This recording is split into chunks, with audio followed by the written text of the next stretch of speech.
ನಾಲ್ಕು ಜನರ ಎಗಲಿನಲ್ಲಿ ಹೂವನಳ್ಳಿ ಗ್ರಾಮದ ಬೀದಿಯಲ್ಲಿ, ನಾಲ್ಕು ಜನರ ಎಗಲಿನಲ್ಲಿ ಹೂವನಳ್ಳಿ ಗ್ರಾಮದ ಬೀದಿಯಲ್ಲಿ, ಯಾರದಪ್ಪ ಮೆರವಣಿಗೆ?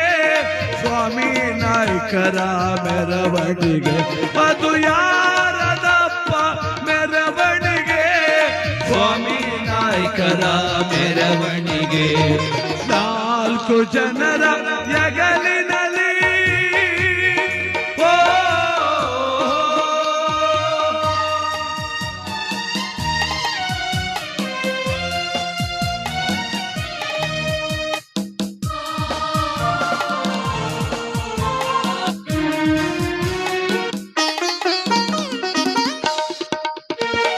ಶೌರಪ್ಪ ನಾಯ್ಕನ ಮಗನೋಡೆ ತ್ವರೆಯಂಗೆ ಮಲಗವುದೇ,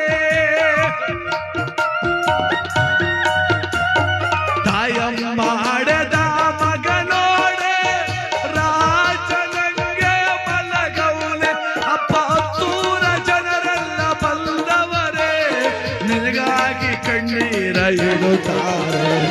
ಹತ್ತೂರ ಜನರೆಲ್ಲ ಬಂದವರೇ ನಿನಗಾಗಿ ಕಣ್ಣೀರ ಇಡುತ್ತಾರೆ. ನಾಲ್ಕು ಜನರ ಎಗಲಿನಲ್ಲಿ ಹೂವನಳ್ಳಿ ಗ್ರಾಮದ ಬೀದಿಯಲ್ಲಿ, ಯಾರದಪ್ಪ ಮೆರವಣಿಗೆ? ಸ್ವಾಮಿ ನಾಯ್ಕರ ಮೆರವಣಿಗೆ.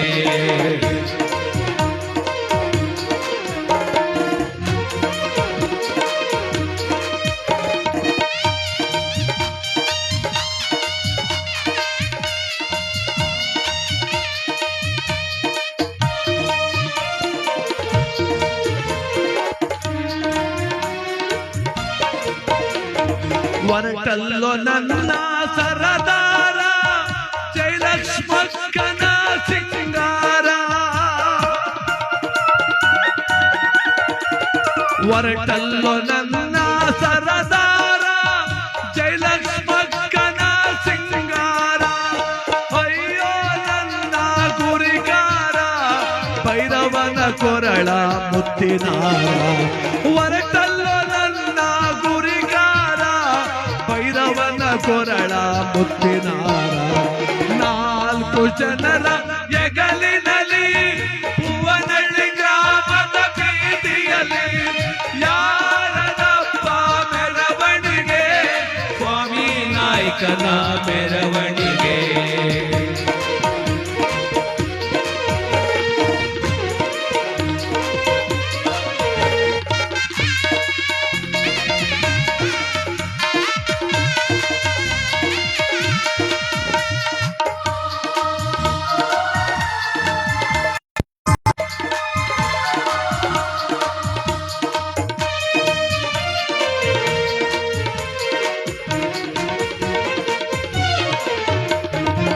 ತಿಂಗಳು ಕಳೆದರು ಸ್ವಾಮಿ ಅಣ್ಣ ನಿನ್ನ ಮರೆಯಲಾಗುತ್ತಿಲ್ಲ ನನ್ನ ಚಿನ್ನ.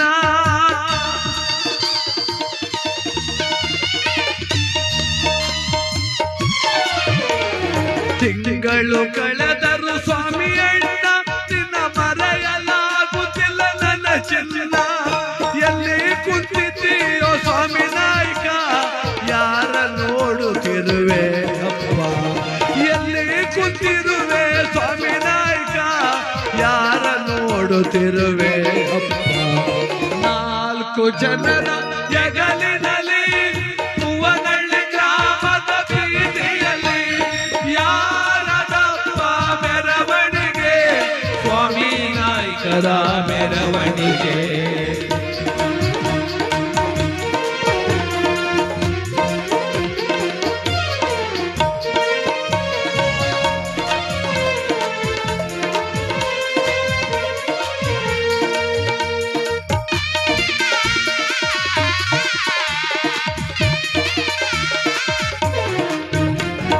ನೀನು ಜೀವ ಬಿಡುವಾಗ ಯಾರ್ಯಾರ ನೆನೆದ ಸ್ವಾಮಿ ನಾಯ್ಕ?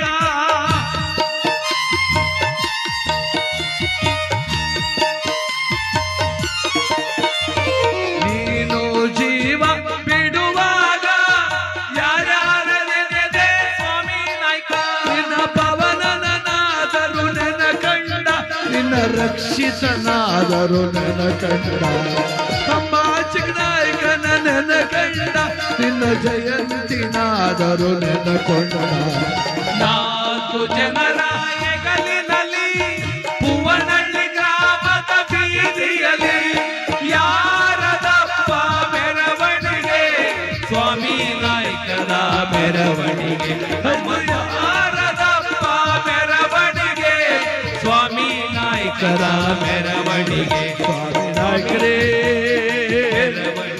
ಸ್ವಾಮಿ ನಾಯಕ ಸ್ವಾಮಿ ನಾಯಕ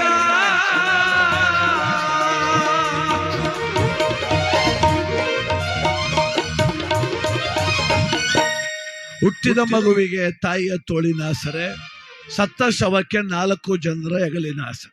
ಹುಡ್ತಾಗ ಒಬ್ರು ಎತ್ಕೊಳ್ತಾರೆ, ಸತ್ತಾಗ 4 ಜನ ಹೊತ್ಕೊಳ್ತಾರೆ, ಮಧ್ಯೆ 4 ಜನ ನಡೆದಾಡ್ಕತ್ತೀವಿ. ಇಷ್ಟಕ್ಕೆ ಯಾಕಬೇಕು ದುರಾಂಕಾರ, ಇಷ್ಟಕ್ಕೆ ಯಾಕಬೇಕು ಅಹಮ್ಮಿಕೆ? ಎಲ್ರಂಗ್ ನಾನು ಅಂತ ಬದುಕಬೇಕು, ನಾನೇ ಸ್ಪೆಷಲ್ ಅಂತ ಬದುಕಕ್ಕೆ ಹೋಗ್ಬಾರ್ದು. ಎಲ್ರಂಗ್ ನಾವು ಅಂತ ಬದುಕಬೇಕು. ಸ್ಟೇಜ್ ಮೇಲೆ ಇವಿ ಕಲಾವಿದರು ಅಂತಾರೆ, ನಾಳೆ ಹಾಸ್ಪಿಟ್ಲಿಗೆ ಹೋದ್ರೆ ಕಲಾವಿದರು ಅನ್ನೋದಿಲ್ಲ, ಪೇಷಂಟ್ ಅಂತಾರೆ ನನ್ನ.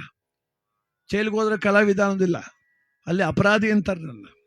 ಅದಕ್ಕೆ ಆ ವೇದಿಕೆ ನಮಗೆ ಗೌರವ ತಂದುಕೊಟ್ಟದೆ, ಈ ವೇದಿಕೆ ಗೌರವ ತಂದುಕೊಟ್ಟದೆ. ಈ ಗೌರವನ ಉಳಿಸ್ಕೋಬೇಕಾದ್ರೆ ನಮ್ಮ ಜವಾಬ್ದಾರಿ. ಹಂಗೆ ಪ್ರತಿಯೊಬ್ಬರಿಗೂ ಒಂದು ಗೌರವ ಇದೆ ಈ ಪ್ರಪಂಚದಲ್ಲಿ, ಅದನ್ನು ನಾವು ಉಳಿಸ್ಕೋಬೇಕು, ಯಾರೋ ಬಂದು ಉಳಿಸ್ಕೊಡಕ್ಕೆ ಆಗೋದಿಲ್ಲ. ನಮ್ಮ ಜೀವನಕ್ಕೆ ನಾವೇ ಶಿಲ್ಪಿ ಆಗಬೇಕು, ಕೆತ್ತುಕೊಳ್ಬೇಕು ಜೀವನ. ಯಾಕೆ ಬೇಕು ಇದೆಲ್ಲ ಅಂತ. ದಾನ ಧರ್ಮ ಪುಣ್ಯ ಅಂತ ಅಂತದೆ ಗೊತ್ತಾ? ದಾನ ಅಂದರೆ ನಾವು ಸಂಪಾದಿಸಿದ್ದು ಯಾರಿಗಾರ ಕೊಡ್ಬೇಕಾಯ್ತದೆ, ಖರ್ಚಾಯ್ತದೆ, ಬೇಡ ಬಿಡಪ್ಪ ಅದು ಮಾಡೋದು ಬೇಡ. ಪುಣ್ಯ ಅಂತ ಒಂದದೆ, ಅದು ದೇವ್ರ ದರ್ಶನ ಮಾಡಬೇಕು, ಕ್ಷೇತ್ರಕ್ಕೆ ಹೋಗ್ಬೇಕು, ತಿರುಪ್ತಿಗೆ ಹೋಗ್ಬೇಕು, ಮಾದಪ್ಪನ ಬೆಟ್ಟಕ್ಕೆ ಹೋಗ್ಬೇಕು, ಚುಂಚನಗಿರಿಗೆ ಹೋಗ್ಬೇಕು, ಅಲ್ಲೆಲ್ಲ ಹೋಗಿ ಖರ್ಚಾಗಿ ಹೋಯ್ತದೆ, ಅದು ಬೇಡ, ಪುಣ್ಯದ್ದು ಬೇಡ. ಧರ್ಮ ಅಂತ ಒಂದದೆ ಗೊತ್ತಾ? ತುಂಬ ಸುಲಭ, ಯಾರಿಗೂ ತೊಂದರೆ ಕೊಡದೆ ಸುಮ್ಮನಿರುವುದೇ ನಿಜವಾದ ಧರ್ಮ. ಏನು ಕೊಡ್ಬೇಕು, ಖರ್ಚೇ ಇಲ್ಲ. ಅದು ಸುಮ್ಮನೆ ಎಲ್ಲ ಒಂದು ಕಾರ್ಯಕ್ರಮಕ್ಕೆ ಬಂದ್ವಾ, ಆನಂದವಾಗಿ ಕುಳಿತುಕೊಂಡ್ವಾ, ಕೇಳಿದ್ವಾ, ಸಂತೋಷವಾಗಿ ಹೊರಟುವ, ಇದು ಚಂದದ ಧರ್ಮ.